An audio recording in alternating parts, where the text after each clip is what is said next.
Hello, I'm Dr. Carl, and I'm making this video today for one of the best days of the year, Europe Day. Yes, Europe Day is truly one of my favorite holidays. As an undying lover of both the continent of Europe, the cultural heritage of Europe, and the Euro-Atlantic institutions. Historically, for over 20 years now, I have sent an email out to many of my friends, especially those who I studied Euroculture with in the Netherlands and Sweden. That's right, I have a master's degree in Euroculture from a university in the Netherlands and a university in Sweden, to talk about all the things that happened in the past 12 months vis-a-vis the Euro-Atlantic institutions. For example, in the past I talked about things like the Lisbon Treaty and institutional reform. Usually I talk about how the four aspects of Euro-Atlantic integration have improved this year, if they have, i.e. enlargement of the European Union, the Euro, Schengen, or NATO. I also mention things like, for example, if Georgians, say, no longer need visas to go to the Schengen countries. When that happened, I mentioned that in the past. Today I thought I'd make this video inside of my man cave. As you can see, I've dedicated it to the Euro-Atlantic institutions and the countries of the Euro-Atlantic institutions. As you can see, start with the Isle of Man, but then I had the flags of all the European countries in alphabetical order according to the name of their country in their respective languages.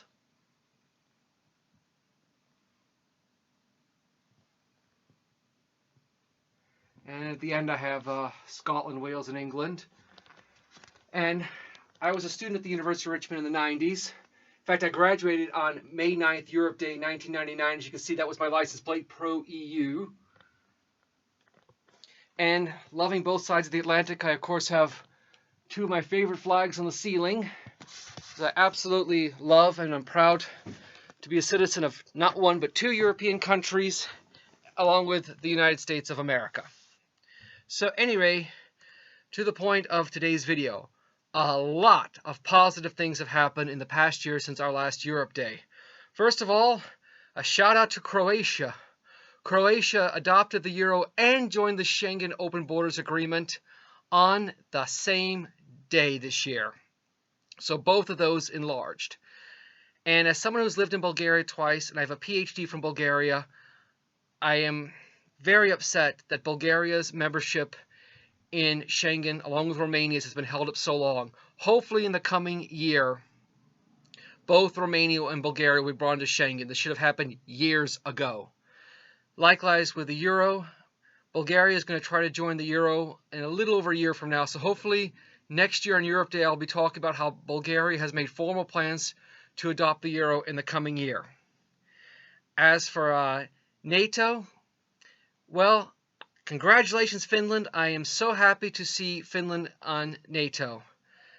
Unfortunately, Sweden has still not been brought on, which breaks my heart. As a lifelong Swedish citizen, I've always dreamed of seeing Sweden join NATO, and that will make me a citizen of NATO 2 times over. And I'm sure Sweden will be brought on soon, but it really would have been nice if I could have said so on this Europe Day.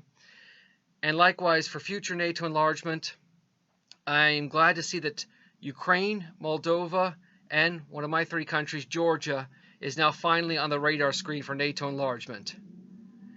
And as for European Union enlargement, it has also been a great year. First of all, Bosnia's candidate status has officially been granted. Bosnia applied for a while ago for European Union membership. Likewise, Ukraine and Moldova have been granted candidate status.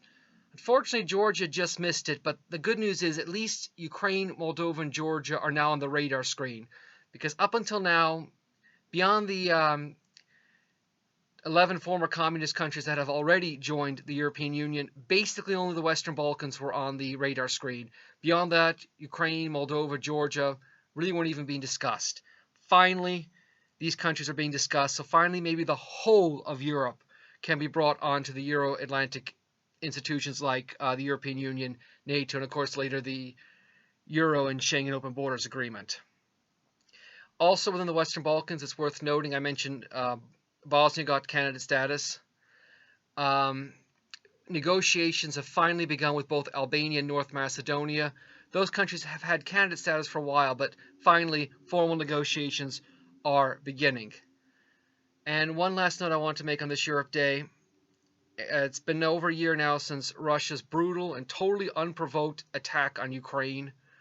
My hope now, there's talk of a counteroffensive. My hope now is Ukraine will soon win the war, regain all of its sovereign territory, and quickly proceed to join NATO and the European Union. But if nothing else, let's please in the coming year, hopefully this horrible war will come to an end and Ukraine will retain all of its territory.